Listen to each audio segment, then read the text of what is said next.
The Dominion of New England in America was an administrative union of English colonies in the New England region of North America. Its political structure represented centralized control more akin to the model used by the Spanish monarchy through the Viceroyalty of New Spain. The Dominion was unacceptable to most colonists, because they deeply resented being stripped of the traditional rights. Governor Sir Edmund Andros tried to make legal and structural changes, but most of these were undone and the Dominion was overthrown as soon as word was received that King James had left the throne in England. One notable change was the introduction of the Church of England into Massachusetts, whose Puritan leaders had previously refused to allow it any sort of foothold. The Dominion encompassed a very large area from the Delaware River in the south to Penobscot Bay in the north, composed of present-day New Hampshire, Massachusetts, Rhode Island, Connecticut, New York, and New Jersey, plus a small portion of Maine. It was too large for a single governor to manage. Governor Andros was highly unpopular, and was seen as a threat by most political factions. News of the Glorious Revolution in England reached Boston in 1689, and the Puritans launched a revolt against Andros, arresting him and his officers.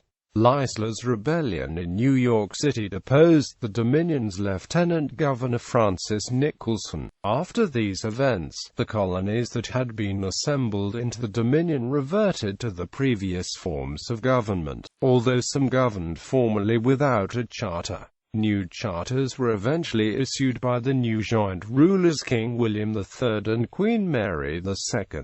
Background: a number of English colonies were established in North America and in the West Indies during the first half of the 17th century, with varying attributes. Some originated as commercial ventures, such as the Virginia colony, while others were founded for religious reasons, such as Plymouth and Massachusetts Bay. The governments of the colonies also varied. Virginia became a crown colony, despite its corporate beginning, while Massachusetts and other New England colonies had corporate charters and a great deal of administrative freedom. Other areas were proprietary colonies, such as Maryland and Carolina, owned and operated by one or a few individuals. Following the English Restoration in 1660, King Charles II sought to streamline the administration of these colonial territories. Charles and his government began a process that brought a number of the colonies under direct crown control. One reason for these actions was the cost of administration of individual colonies. Another significant reason was the regulation of trade. Throughout the 1660s,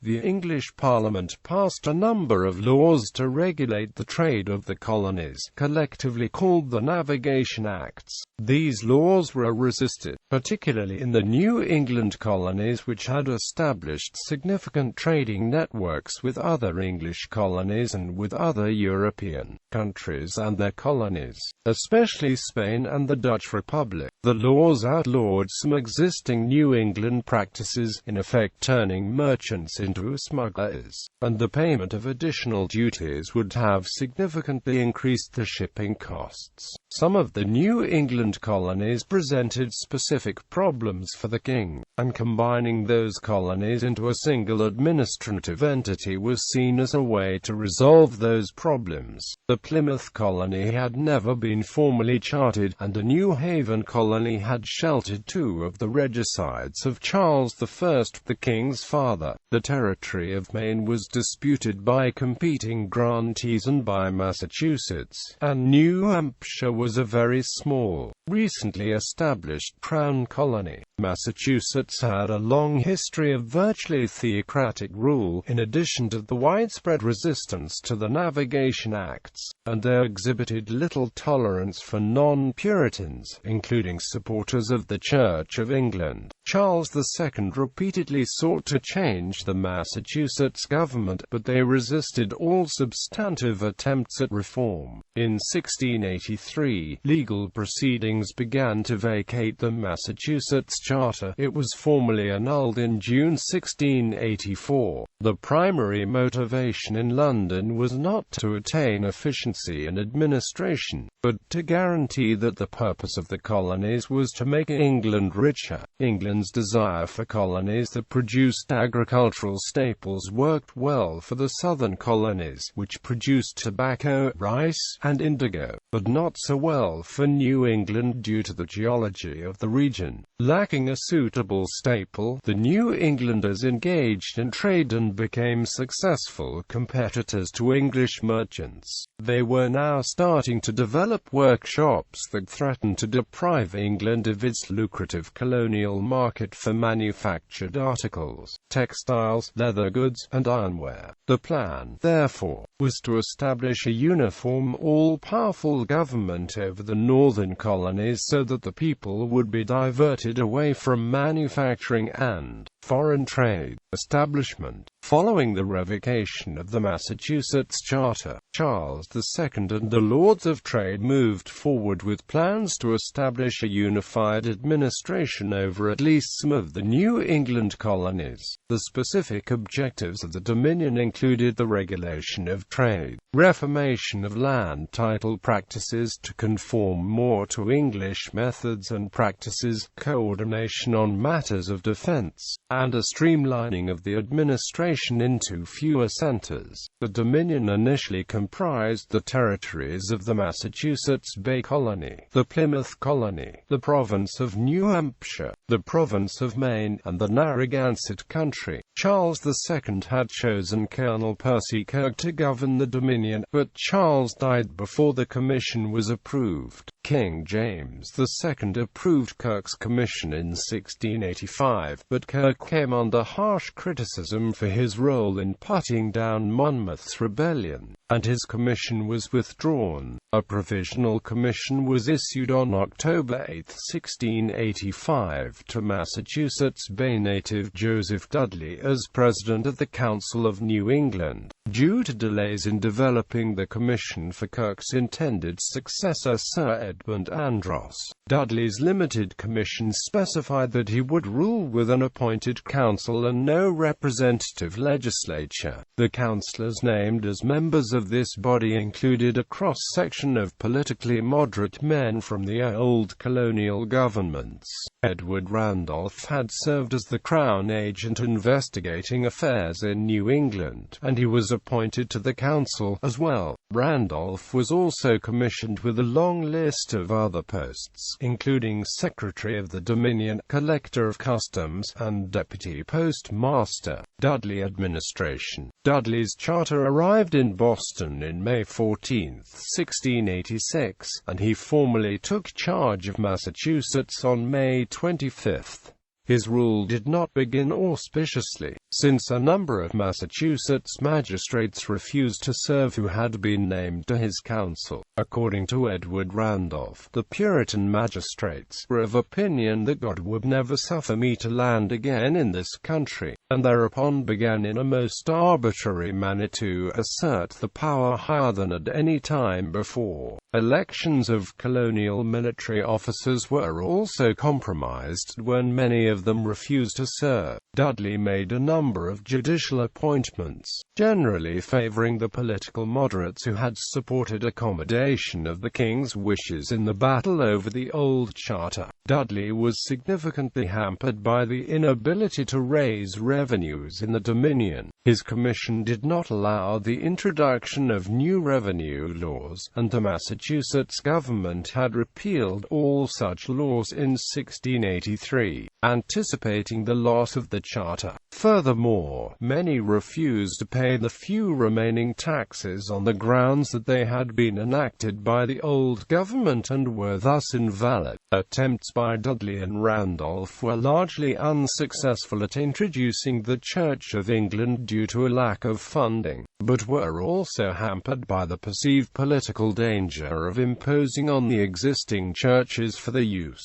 Dudley and Randolph enforced the Navigation Acts, although they did not adhere entirely to the laws. Some variations were overlooked, understanding that certain provisions of the acts were unfair, and they suggested to the Lords of Trade that the laws be modified to ameliorate these conditions. However, the Massachusetts economy suffered, also negatively affected by external circumstances. A dispute eventually occurred between Dudley and Randolph over matters related to trade. During Dudley's administration, the Lords of Trade decided on September 9, 1686, to include into the Dominion the colonies of Rhode Island and Connecticut, based on a petition from Dudley's council. Andros's commission had been issued in June, and he was given an annex to his commission to incorporate them into the Dominion. Andros Administration. Andros had previously been governor of New York. He arrived in Boston on December 20, 1686, and immediately assumed power. Andros took a hard-line position to the effect that the colonists had left behind all the rights as Englishmen when they left England. The Reverend John Wise rallied his parishioners in 1687 to protest and resist taxes. Andros had him arrested, convicted, and fined, and Andros official explained, "Mr.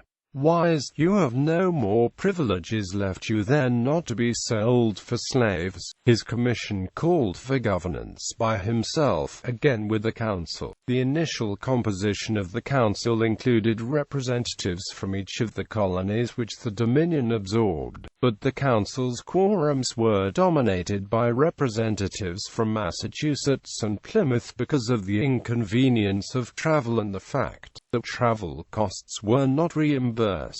Church of England. Shortly after his arrival, Andros asked each of the Puritan churches in Boston if its meeting house could be used for services of the Church of England. When he was rebuffed, he demanded and was given keys to Samuel Willard's Third Church in 1687. Services were held there under the auspices of Robert Ratcliffe until 1688, when King's Chapel was built.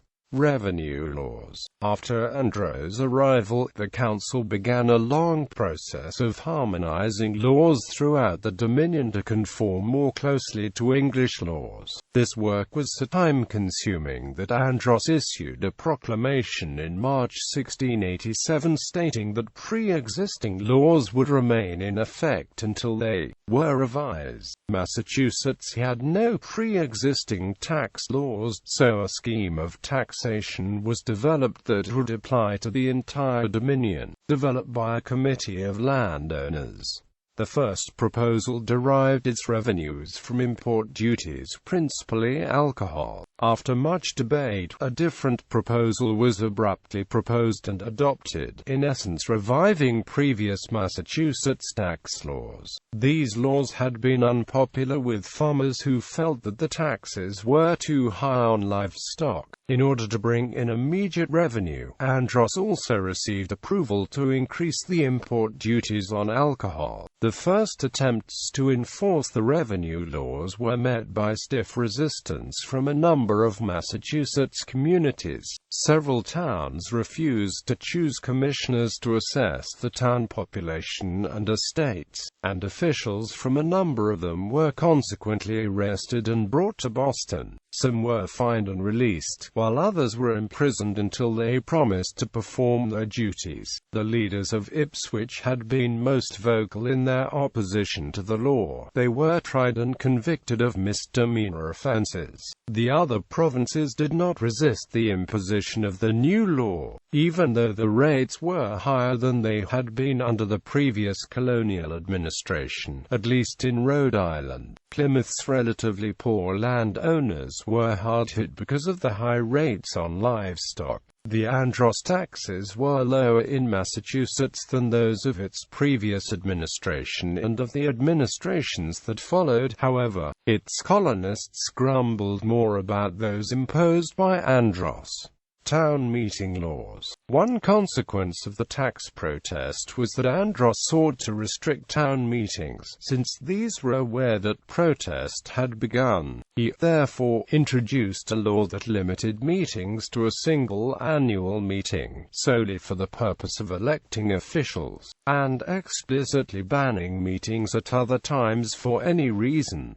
This loss of local power was widely hated. Many protests were made that the town meeting and tax laws were violations of the Magna Carta, which guaranteed taxation by representatives of the people. Land titles and taxes. Andros dealt a major blow to the colonists by challenging the title to the land. Unlike England, the great majority of Americans were landowners. Taylor says that, because they regarded secure real estate as fundamental to the liberty, status, and prosperity, the colonists felt horrified by the sweeping and expensive challenge to the land titles. Andros had been instructed to bring colonial land title practices more in line with those in England, and to introduce quit rents as a means of raising colonial revenues. Titles issued in Massachusetts, New Hampshire, and Maine under the colonial administration often suffered from defects of form, and most of them did not include a quit rent payment. Land grants in colonial Connecticut and Rhode Island had been made before either colony had a charter, and there were conflicting claims in a number of areas. The manner was doubly divisive in which Andros approached the issue, since it threatened any landowner whose title was in any way dubious. Some landowners went through the confirmation process,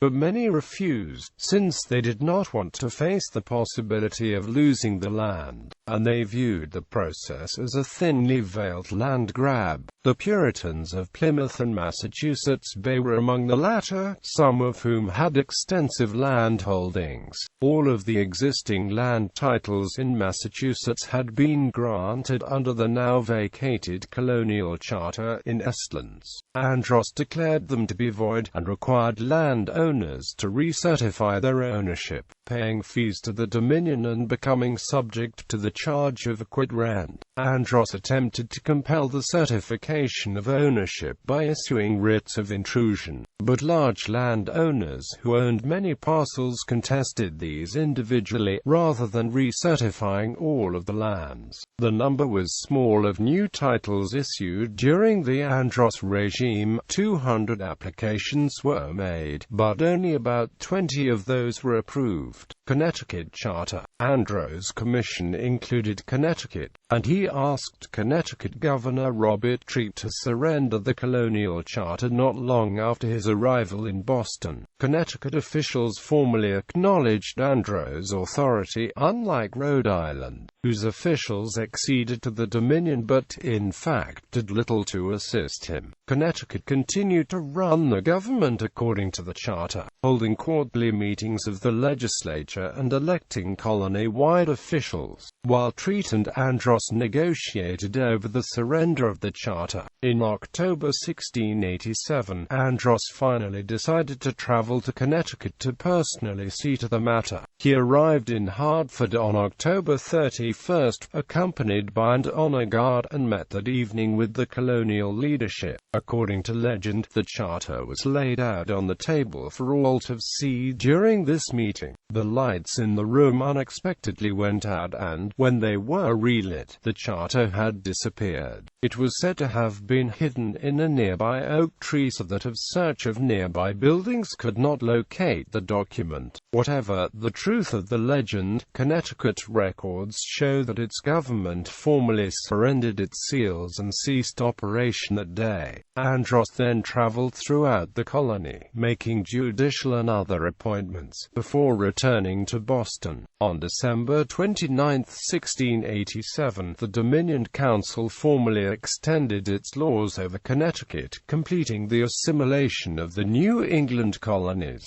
Inclusion of New York and the Jerseys on May 7, 1688. The provinces of New York, East Jersey, and West Jersey were added to the Dominion. They were remote from Boston, where Andros had his seat.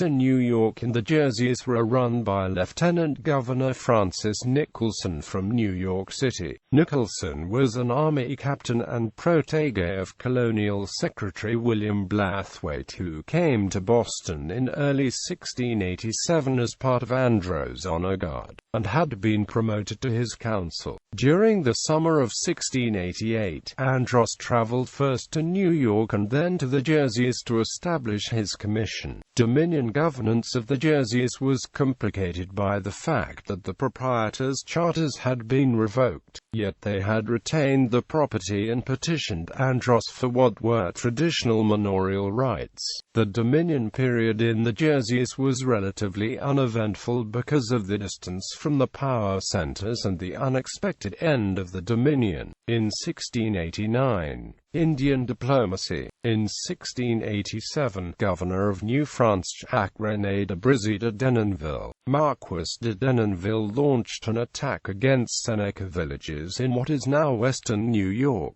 His objective was to disrupt trade between the English at Albany and the Iroquois Confederation, to which the Seneca belonged, and to break the Covenant chain, a peace that Andros had negotiated in 1677 while he was governor of New York. New York Governor Thomas Dongan appealed for help, and King James ordered Andros to render assistance. James also entered into negotiations with Louis XIV of France, which resulted in an easing of tensions on the northwestern frontier. On New England's northeastern frontier, however, the Abenaki harbored grievances against English settlers, and they began an offensive in early 1688.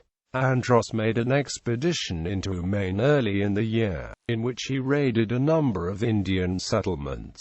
He also raided the trading outpost and home of Jean Vincent de Bardi de St. Castin on Penobscot Bay. His careful preservation of the Catholic Aston's chapel was a source of later accusations of popery against Andros. Andros took over the administration of New York in August 1688, and he met with the Iroquois at Albany to renew the covenant. In this meeting, he annoyed the Iroquois by referring to them as children rather than brethren. He returned to Boston amid further attacks on the New England frontier by Abenaki parties, who admitted that they were doing so in part because of French encouragement. The situation in Maine had also deteriorated again, with English colonists raiding Indian villages and shipping the captives to Boston. Andros castigated the Mainers for this unwarranted act and ordered the Indians released and returned to Maine, earning the hatred of the Maine settlers. He then returned to Maine with a significant force and began the construction of additional fortifications to protect the settlers. Andros spent the winter in Maine and returned to Boston in March upon hearing rumors of revolution in England and discontent in Boston. Glorious Revolution and Dissolution. The religious leaders of Massachusetts, led by Cotton and Increase Mather, opposed the rule of Andros, and organized dissent targeted to influence the court in London. After King James published the Declaration of Indulgence in May 1687, Increase Mather sent a letter to the king thanking him for the declaration, and then he suggested to his peers that they also express gratitude to the king as a means to gain favor and influence. 10 pastors agreed to do so, and they decided to send Mather to England to press the case against Andros. Edward Randolph attempted to stop him. Mather was arrested, tried, and exonerated on one charge, but Randolph made a second arrest warrant with new charges. Mather was clandestinely spirited aboard a ship bound for England in April 1688.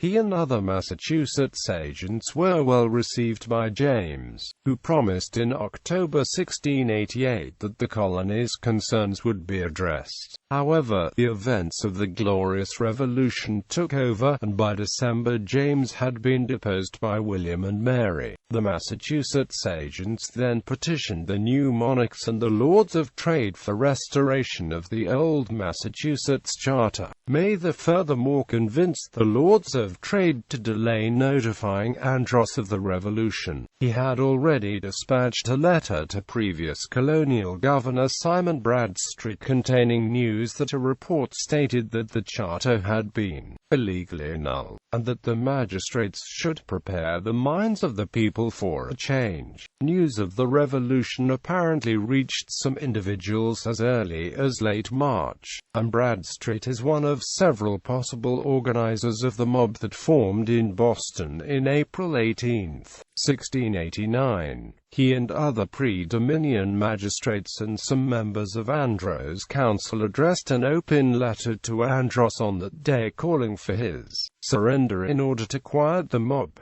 Andros, Randolph, Dudley, and other Dominion supporters were arrested and imprisoned in Boston. In effect, the Dominion then collapsed, as local authorities in each colony seized Dominion representatives and reasserted their earlier power. In Plymouth, Dominion councillor Nathaniel Clark was arrested on April 22, and previous Governor Thomas Hinckley was reinstated. Rhode Island authorities organized the resumption of its charter with elections on May 1, but previous Governor Walter Clark refused to serve, and the colony continued without one.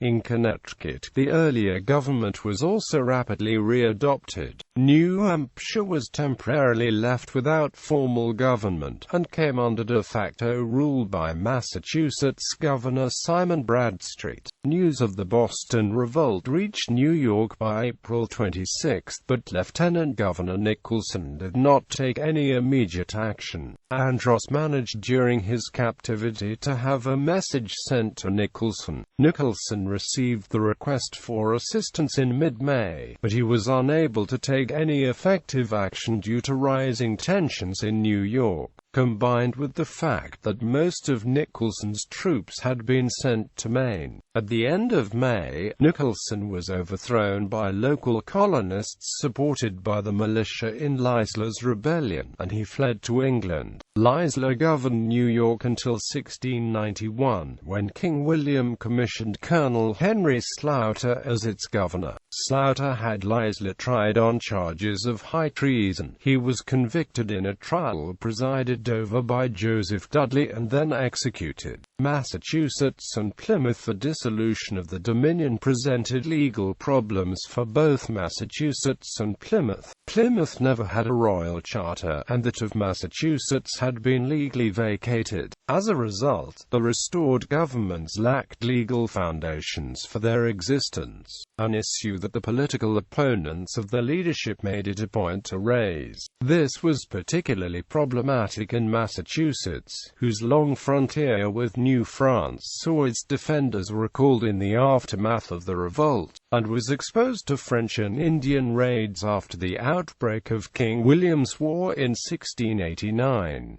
The cost of colonial defense resulted in a heavy tax burden, and the war also made it difficult to rebuild the colony's trade. Agents for both colonies worked in England to rectify the charter issues. With increased May the petitioning the Lords of Trade for a restoration of the old Massachusetts Charter. King William was informed that this would result in a return of the hardline Puritan government, and he acted to prevent that from happening. Instead, the Lords of Trade decided to solve the issue by combining the two provinces. The resulting province of Massachusetts Bay combined the territories of those two provinces, along with the islands south of Cape Cod that had been Dukes County in the colony of New York. The word Dominion was later used to describe the 1867 Dominion of Canada and other self-governing British colonies, although no precedent from the Dominion of New England was cited in these cases.